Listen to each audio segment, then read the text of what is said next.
Thiruvananthapuram greenfield international స్టేడియంలో జరిగిన మూడో మహిళల టీ20 మ్యాచ్‌లో టీమిండియా మరోసారి శ్రీలంకపై ఆధిపత్యం చూపించింది. టాస్ గెలిచిన కెప్టెన్ హర్మన్‌ప్రీత్ కౌర్ బౌలింగ్ ఎంచుకోగా శ్రీలంక ముందుగా బ్యాటింగ్ చేసింది. నిర్ణీత 20 ఓవర్లలో వారు 7 వికెట్లు కోల్పోయి కేవలం 112 పరుగులకే పరిమితమయ్యారు. హాసిని పెరీరా 25, ఇమేషా దులానీ 27 పరుగులతో కొంత పోరాటం చేశారు. కానీ మిగతా బ్యాటర్ల నుంచి మద్దతు లభించలేదు. భారత్ బౌలర్లలో రేణుకా సింగ్ అద్భుతంగా రాణించింది.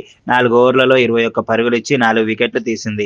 ఆమెకు తోడుగా దీప్తి శర్మ 3 వికెట్లు సాధించి మహిళల టీ20లో అత్యధిక వికెట్లు తీసిన బౌలర్ల జాబితాలో మెగాన్ షాట్తో సమంగా నిలిచింది. ఇద్దరు 151 వికెట్లు.